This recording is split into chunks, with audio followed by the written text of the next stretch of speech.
Welcome to the Lend Academy podcast, episode number 174. This is your host, Peter Renton, founder of Lend Academy and co-founder of Lend It Fintech.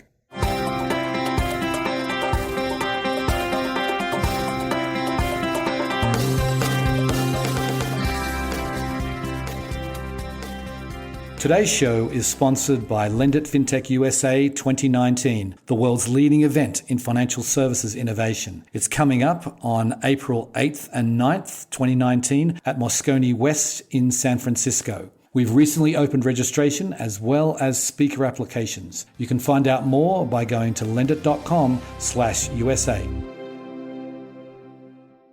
Today on the show, we have somebody who, if you've been following the fintech industry for any length of time, this is somebody who needs no introduction. Kathryn Petralia is the co-founder and president of Kabbage, and we've had her on the show before back in July of 2015. In fact, her episode was the most downloaded episode of 2015. So I wanted to get her back on the show to give us an update about what's going on with Kabbage, and we cover a whole range of topics here. We talk about their core, line of credit product. We talk about their approach to data analytics and underwriting. We talk about the need to diversify beyond monoline businesses. We talk about their bank partnership product. We talk about their movement into payments processing, which is going to be a new business line for them here coming up shortly. We also talk about women in fintech and what Kabbage is doing to really to encourage more gender parity there, and much more. It was a fascinating interview. I hope you enjoy the show. Welcome back to the podcast, Kathryn. Hi, Peter. Thanks so much for having me. The fintech community knows you pretty well, so I won't sort of go into all the details about your background, but maybe we could just get started by telling us something that we don't know about you. Oh, that's fine. I mean, there's a million things probably that you don't know about me. Something that most people don't know about me, at least except for those with whom I work or my family members, is that I am an avid practitioner of yoga. I have been practicing for 15 years and probably had thousands of classes. And what's really neat about yoga is that every single class, I feel like I learn something new. Even if it's a pose that I've been in 1,500 times, suddenly I'll see exactly how I should be doing something, just something that somebody says, tweak something in my mind. And I love that application to life, that you never know everything. We had you on 3 years ago, and I'll link to the old show back in the show notes. But so maybe we could just get started by talking about how Kabbage has changed. You've grown from really a startup. I mean, I looked on your LinkedIn profile, and it's like next month is 10 years. It seems like since you started this, which is a lifetime. So tell us how Kabbage has changed, particularly over the last 3 years, as you sort of grown into a much more established company. Well, it's a really interesting process that you go through with respect to hiring. So you are exactly right. Next month will be 10 years since Rob and I sat at a Starbucks and talked about what it would take to launch this business. By the way, we were super wrong. We thought that we were going to need $2 million and, 60 people to get to where we are. And clearly we're a little bit beyond that. But I think, we didn't really know then what this business could be. And we continually look ahead to, identify and evaluate opportunities for expansion. So hence the now 500 people and a lot more money that we've raised from there. So, I think the last 3 years, we spent a lot of time, hiring and planning for how we can build everything that we want to build. And I think we've really honed our vision for how we can become a really critical part of every small business's life when it comes to how they manage and project cash flow. Mm-hmm. I think the biggest challenges always are around people. So, when you're really young, you need a bunch of generalists that can just do anything. And then as you start to grow and refine your business, you need to hire a bunch of specialists. And then if you want to expand, you find that you need more generalists again. And so figuring out how and when people can grow into some of these roles and when you need to hire them, and when some people, may have reached the end of their ability to grow, those are really hard things to do. Right. Yeah, for sure. So then maybe you could just take us through the core product offerings that you have today. I mean, we see them on your website here, but why don't you just, you've obviously been providing working capital now for many years, but why don't you just sort of give us a bit of a description about that? So our original business model was making loans to eBay sellers in real time, we were doing that because eBay was one of the first to launch an API that third parties could use to get access to seller and transaction level data. And Rob had the idea for using that data to make a loan. And so, we did that for a couple of years, including other e-commerce businesses as those APIs came online. And then, in 2014, began to serve all small businesses. Today, online businesses, e-commerce businesses represent probably 10% of our customer population. And so that's been a big change in our business over the last few years. And also, since we last talked, we launched our platform business. So a couple of large international banks use our platform to deliver the customer experience that we deliver in the U.S. to their customers abroad. So we work with ING and Santander, and we operate in 6 countries around the world through those partnerships. And that business is also continuing to grow. We recently announced that we're getting into the payment acceptance business, so allowing our customers to accept credit card payments via our platform and sort of an integrated solution that will be part of this cash flow management tool that we're building. Right. Okay. Well, we're going to get into that in a little bit in more depth. But Great. So the line of credit is still the core product. It's It's 6 and 12-month terms, I believe. And what's the typical size of these of how much people use of the line of credit? So when I like telling this story, when we first launched, we offered lines of credit between $500 and $12,000, and it was only a 6-month repayment term. We've always offered a line of credit, and that's a unique product to us, so that our customers only borrow what they need when they need it, and that helps them, manage the fees they're paying on funds potentially they don't need to borrow if they only are borrowing one time from somebody. But then, now we have all the way up to 18 months, our customers can select the duration of their loan up to $250,000. So that product has certainly expanded a lot. And a lot of that is driven by the customers that we're serving. Right. Okay. So then, when I had you on before, I've always been impressed with your approach to data analytics and just data sources, the different things you use. And because, one of the things I look at is you're doing this, online in an automated way.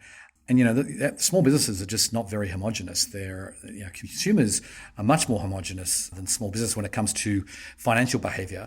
So maybe let's just talk about this. Let's go straight into the data analytics and talk about how you've really evolved in that. Because, the first time I remember you was actually at the very first Lend It back in 2013 when you talked about, UPS box size data. It just blew me away as an idea that we could use that as a predictive data point. But so maybe you could just talk about what are the things that you're seeing today? What are the new data sources you're using? And how is your approach to data analytics evolving?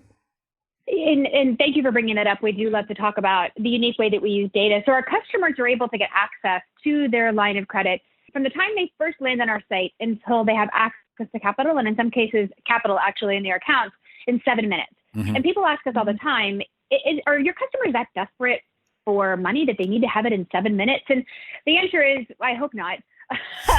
And what it really is they're desperate for time. So it's a very opaque process, applying for traditional business credit.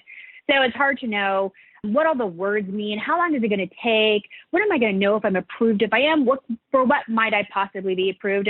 And what does it mean that I have to give you a financial statement? Do I need to go to my accountant for that? It's just a really complicated process. So what they're excited about is that we make it really easy for them. We basically do all the work on their behalf, building a financial statement for them to, predict what future revenue is likely to be. And we do that by connecting in real time to these data sources to which our customers give us access in real time.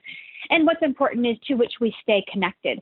And that's why we're able to deliver a unique product, this line of credit, and to manage the ongoing risk of access to that line because we stay connected to data. And I think, we've been continuing to refine the data sources to which we are connected. Early on, it was just e-commerce data. Then we folded in checking account data, and we folded in accounting data, payment acceptance data, social data. We're doing a lot of unique things with shipping data right now. And I think, I'm trying to think of what this is a unique one. We're partnered with a company that provides fuel cards to small businesses that have fleets. Mm-hmm. And we're able to use fuel consumption data as a proxy for business performance. Interesting. So does it mean that the more fuel they're using, the better their business is going? That's exactly right. And you also want to see the trend. So, obviously, a lot of businesses have really lumpy behavior, and that happens somewhat in the shipping and fleet business. But you do want to see year over year an improving trend. Right. Got it. Okay. So then you've got all this data coming in, and you're analyzing it. What happens when you see that you can probably get a very good indication that things are not going as well as expected, and something's happened. And you can see it in the checking account data, or the fuel data, whatever it is. What do you do then? What do you do when they may still be paying just fine, but you can see that there's a problem brewing? What do you do? So one of the things that's really important when you think about, a downward trend in a business is you want to make sure you have enough data to understand, is it really a downward trend, or is there simply seasonality or volatility in this particular business? Because it's this business, because they're in this geography, because they're in this industry, because of macro trends that may be impacting that business. So it's important that you layer on all of that data so you don't make a knee-jerk reaction.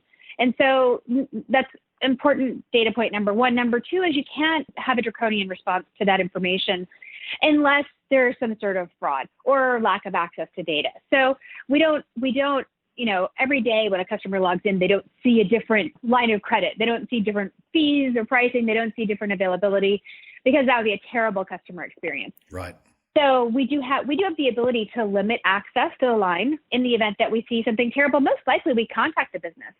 Because a lot of times what happens is you may not see activity in one account, you may see declining activity in one account, but you also have ramping activity in another account to which we may not have access because the customer didn't know that they needed to share it with us. So that's why it's important to have a partnership with your customers so that you can contact them and say, hey, we noticed that your sales are going down. Is that really what's going on? And 9 times out of 10, it's not.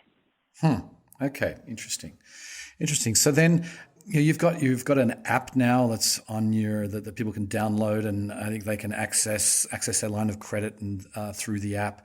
How popular is that? I mean, I just feel like, are people going to download the app before they apply for a line of credit, or are they just going to do? I mean, I would imagine that's a commitment to go and download an app where you can just go to the website and fill in a few forms. I mean, how do you think about the app? I think views on that are changing, and perhaps I'm an anomaly and I don't want to be a focus group of one, but I have no problem downloading an app. To me, that's not a commitment if it's going to be a better experience. And I almost never open my laptop. So most of the things I do on my mobile device. And if I'm going to have a better experience with the native app, 100% of the time, I will download the app because it's free. And Apple, I use Apple products, they've already vetted these developers. I mean, I already trust Apple with all of the rest of my data. Why would I not trust them to give me an app? So I feel like that the obstacle, the hurdle for downloading an app is nothing like it was even a year ago, but certainly a couple of years ago. So people are happy because it's a better experience. Okay. So even new customers who've never interacted with you before will download an app and interact there. Absolutely. I find it really bizarre that our rating on the App Store is as high as it is, because I think we have 5 stars, which is not a thing you'd expect for a company that's, charging you a fee to borrow money. Right. Is there anything else the app does other than just the line of credit and the application? Is there any other tools that they can use? We are in the process of launching some new tools for our customers that are going to, again, be about cash flow. But today you can apply, you can borrow, you can make a payment, you can see how much you have available, all the typical things that our customers do with us today. Mm-hmm. So your customers, these small businesses, are they choosing the mobile experience over, is it more popular than the desktop these days? It's not more popular, but we're starting to reach parity on desktop versus mobile. And some of it depends on whether it's an application or whether it's just borrowing. What we're also seeing, though, from a getting off the desktop perspective, is our customers now have cards they can use at the point of sale and swipe the Kabbage card to access their line of credit. And we're seeing growth in that area as well, which is, again, taking things off the desktop. And soon enough, they'll be able to use their phones to use mobile payments in the mobile wallets. Interesting. So you have a debit card right now that they can go in and they can go and buy a piece of machinery or something, and that's within their line of credit, and they'll just pay on a Visa card or something that will act, so that'll trigger the loan kind of thing. That's exactly right. Okay. Okay, cool. So you're moving along to something that your partner Rob said at Lendit earlier this year, and it certainly caused a bit of a stir, and a lot of people talked about it. And he's talking about, monoline lenders are going the way of the dinosaur. And obviously you've already talked about different product lines you're doing, but when you're looking at adding a new product line, what's your approach here? How do you decide that this is something that is going to be a good idea? So what we hear from our customers all the time is, I really need help managing cash flow. And so you sort of have to unpackage what that means to them. For your typical, HBS graduate with an MBA in finance, that means something totally different than to the local baker. And so to the local baker, it means I need to make sure I have enough money to do the stuff I want to do, not just to satisfy the obligations I may have to, all of the folks, I may owe money as part of running my business, but also to take advantage of the opportunities that I have that I couldn't do with my current, capital flow. So I think when we think about how we want to help them with that, we look at what are all the components to cash flow. And obviously lending is sort of, as Rob says, the speckle that fills everything in. And it's really important to have a great understanding of how to do that, which we started with lending. But it's all about how our customers move money. So it includes, payment processing for those who accept credit cards. It includes bill payment and accounts payable, receivable management, invoicing for those who move funds in that way. It includes banking, because everybody has a bank account and everybody needs to put money somewhere. So we're not necessarily building all of these things from scratch, but being able to tie these features together allows us to really do a much better job at helping our customers manage cash flow in a way that takes a lot of the effort out of it. So many of our customers spend, they would say, anywhere between 20 and 50% of their time just worrying about that instead of running the business. Right. Got it. So then let's talk about the payments processing thing. I was at my local farmers market this past weekend, and I was just going through the different little stalls they had, and I noticed that pretty much everyone accepted Square, and so they're a real behemoth, shall we say, when it comes to these small businesses with payment processing. And I'm curious about how you're positioning your payment processing product, compared to Square or compared to other competitors. Obviously, there are others out there as well. What are you doing that's going to be different, that's going to be better, how are you approaching it? Well, a big part of it from our perspective is making sure that we are serving the specific customers that we do today with Kabbage. And we spend a lot of time talking to our customers about payment acceptance. And certainly Square has a lot of customers and a lot of small customers. I would say, our customers range from, again, the eBay business to construction companies, generating tens of millions of dollars in revenue annually. So it really is a broad swath. I think, Square got their start in micro merchants, and I think that represents, a large part of their customer population. I think they want to expand, of course, from there, because we're approaching it in a totally different way, looking at, I guess, all customers in all industries and all geographies. We have a different view, and our customers have different needs. And many of our customers are really excited about the prospect of having an integrated product, just like PayPal and Square have with processing and lending. I think we're just able to serve a broader market. We're not fishing just in our own pond, so to speak. But initially, are you rolling this out just to Kabbage clients? I mean, your line of credit clients, I presume that's going to be the first step, right? Absolutely. That'll be the first step. And then, but your vision is that someone can come along to Kabbage, I don't know whether it's a year's time or whatever, and just really take you up on your payment processing product without having any need for a credit product. That's exactly right. And we're going to have a standalone product that is going to be customized to a couple of very specific industry verticals that are currently not being well served by the payment processing space. Okay. And I would love to tell you more, but I can't tell you. Well, can you give me at least some sort of timeline? I presume this is 2019 as an initiative? I think it'll scale in 2019, but we'll have customers using our product by the end of the year. Okay, well, we look forward to hearing more about that. Okay, so then you talked about your bank products, and you've done you've done a few partnerships. You've already mentioned some of them. Is this? I mean, this particular piece, I noticed that it's mainly international banks that you're working with. Do you have? Why is that? Because you're only really lending money inside the US, to my knowledge, anyway. Correct me if I'm wrong, but how come this has sort of come up internationally rather than domestically? Well, I think there are a couple of reasons for that. And I'll start with why we haven't pursued direct lending outside of the US. Because I think it's fun because we had a bad experience. We actually launched in the UK as a direct lender. It took us 6 weeks to get a lending license in the UK, and it took us 3 years to get a bank account. So just the sheer, I know, it was really insane. So just the sheer burden, whether it's regulatory burden, money movement burden, customer acquisition burden, all of those things made it so hard to get off the ground in another country without hiring people on the ground, and creating sort of a bloated, bulky infrastructure that we felt would be hard for us to manage, as well as grow the core business in the U.S. as fast as we wanted to. So we realized that, a great way to do that would be via partnerships. We actually launched our first partnership in Australia with a fintech company that unfortunately is no longer operating, but that really led us to the ability to operate our platform as a global platform. And we were actually approached by the great folks at ING saying, hey, we saw what you're doing in Australia. We'd really love to be able to partner with you in Europe.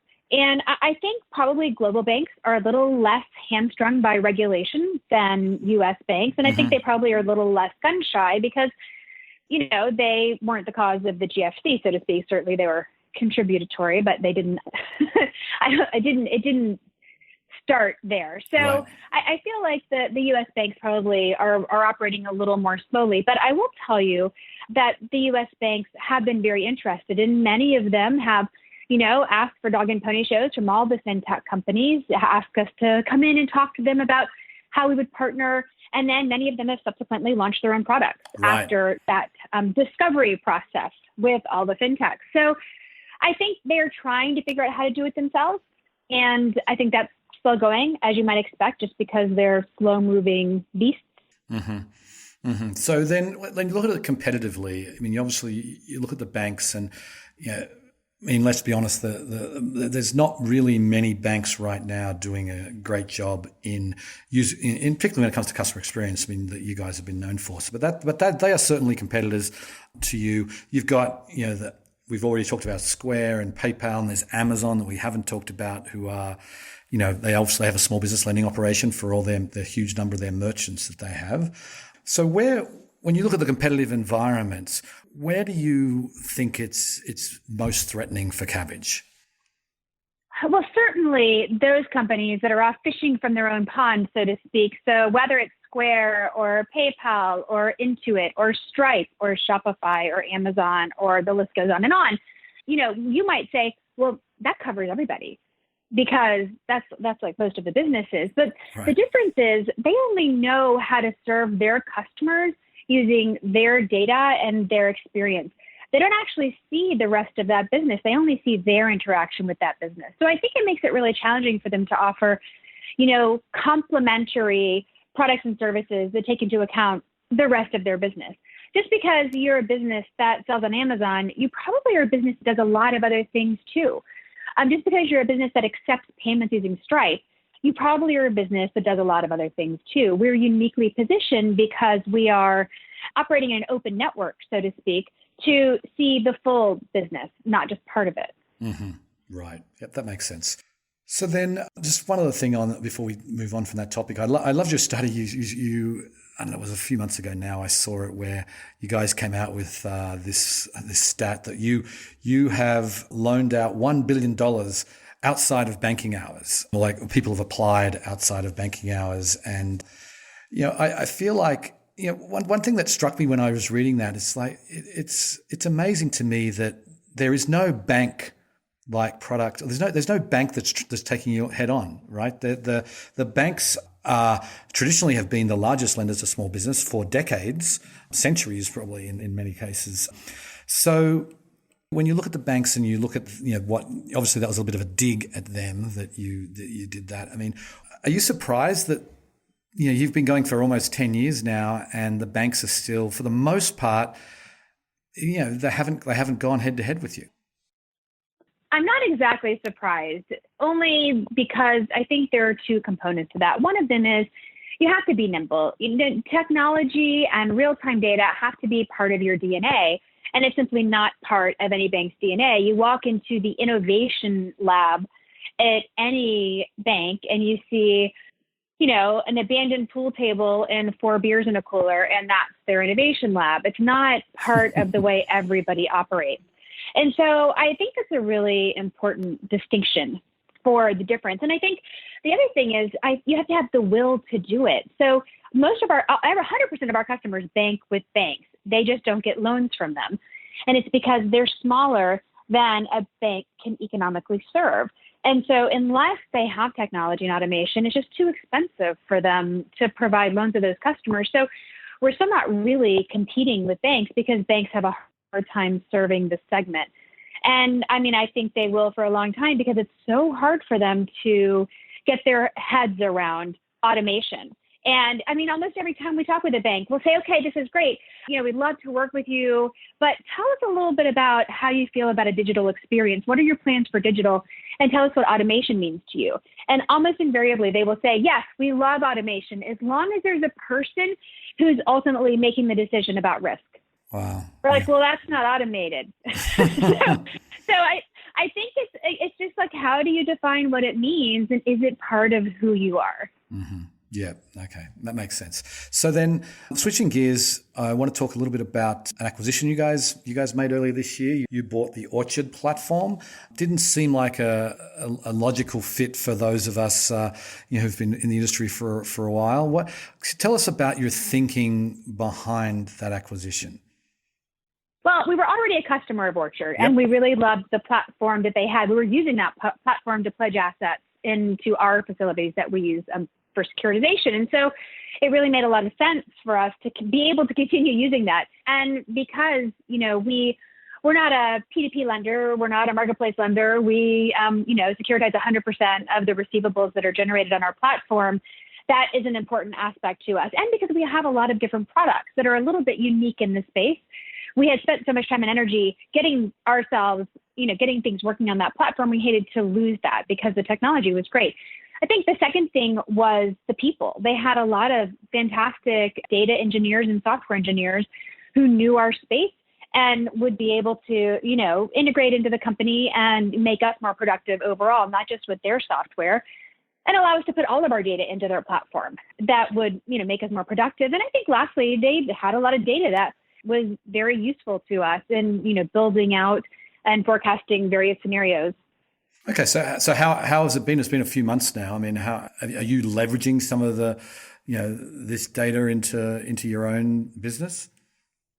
We are. They made themselves almost immediately invaluable. Not only did they integrate into our system very, very quickly, but also they were able to teach us a few things and, generate, real-time dynamic reporting for some of our partners that we hadn't done on our own. So it's been really a fantastic experience. I'm delighted that, we are one family. Okay, we're almost out of time, but before I let you go, I want to talk about an op-ed you just did in American Banker. You wrote a piece, I think it was published just last week from memory, that you talk about the need for more gender balance in fintech. And so maybe you could just give us your thoughts on, you've been a woman in fintech for a long time now. And, firstly, maybe what is Kabbage doing specifically to foster more gender balance in fintech? Well, from our perspective, we, take great pains to make sure that we have good balance in our organization, whether it's at the leadership level or, throughout the rest of the organization. And I mean, that's obvious. If you walk through our halls or go to any meetings, you'll see a lot of women, at all levels around the company. So certainly we try to, walk the talk. Even if you look at our customer population, we have twice as many women and minority-owned businesses in our customer population as exists in the business owning population in the U.S. So how did that happen? Well, it's not because we targeted. And of course, we do some things that, we support female entrepreneurs and we appear and sponsor things, where there are female entrepreneurs, but so does everybody else. I think the biggest thing is the anonymity of applying online creates positive selection for minorities. And, including women, not that we're a minority, there's more of us than men, but in the business world, I would say we might be considered such. And it's because there's a lack of judgment. You can go to a website, there's not an, old white banker looking you in the eye, trying to make a decision about your business. And so not only is the application process conducive to that population, but actually the decisioning is too, because there's not a human who is in bringing their own biases to that decision. And it's impossible to avoid human bias. Right. So people are, it's obviously an algorithm has been created that really just gives, it's all data based. So I get that. That makes that I can see how that would create a bias. So when you look at fintech now, and we at Lendit, we have lots of initiatives. We're trying very hard to sort of create more gender balance as well with having female speakers and what have you. But I mean, it still feels like sometimes they're, just looking around, look at just the facts of the female founders or co-founders of fintech companies is females of significant minority there. How are we going to change that? I mean, how are we going to change the reality and having more women involved, more women getting VC funding? And obviously that's a major problem as well. But I sometimes look at this and feel like it's we have so far to go. How do you see this playing out? Certainly I think we'll reach critical mass, some inflection point where all of a sudden we won't realize that it happened, but, all of a sudden half of the fintech entrepreneurs are women. And you won't, like I said, it will be unremarkable because it'll just be something that we're used to at that point. I think for now, it's really hard for people to do something when they don't see themselves or someone like them doing it. And you find that all over the place. There are things we looked inside at Kabbage to see what are the things that we're doing where we don't even realize that we are driving women away or driving minorities away from certain functions just because of the words we use in the job description. It turned out we were using words like ninja and superhero in our descriptions for software engineers. Mm-hmm. And that doesn't resonate with women. So it's not just about being excited about bringing women on and trying to find them and actively recruit them. It's about making sure that all the language that you're using makes people feel comfortable and they see themselves doing that job. Because for most people, it's really hard to be the only one doing something. It's uncomfortable. Right. Yep. Understood. Okay. So we're just about out of time. Last question. When are we going to see a Kabbage IPO? We don't have any plans for a public offering. I think, the reality is we see so much opportunity. It would not make sense for us to do something like that right now because we believe the delta between where we are and where we're going to be is so great that we'd want to wait till we're closer to that goal. So I think, that's why we're not talking about it or planning it or anything else in the near future. Okay. Well, on that note, we'll leave it there. Kathryn, it's always a pleasure chatting with you. Thanks a lot for coming on the show. Thank you for having me. Okay. See ya. I just want to go back to something that Kathryn said there a few minutes ago and talking about, when you're competing with, the likes of Amazon, PayPal and Square. And I've always thought that those companies had tremendous advantages when it comes to, to small business lending, because they have obviously a captive audience for their offering, and they really have very low cost of customer acquisition. But what Kathryn says, and it's just struck me as I've been thinking about this since we hung up the phone, that, they only see a portion of the business activity. Now, it might be a large portion for some, it might be close to 100%. For others, it may be 20%, but they only see a portion of those, their small business customers' actual revenue streams. And so, I really get the point. What Kathryn's saying is that Kabbage tries to take a really holistic view of the entirety of all of the revenue streams that are coming in and really applying their rigorous approach to data on making decisions based on that. So it was just a fascinating little tidbit there that I thought I would focus on. Anyway, on that note, I will sign off. I very much appreciate you listening, and I'll catch you next time. Bye. Today's show was sponsored by Lendit Fintech USA 2019, the world's leading event in financial services innovation. It's coming up on April 8th through 9th, 2019 at Moscone West in San Francisco. Registration is now open and we're also taking speaker applications. You can find out more by going to lendit.com/USA.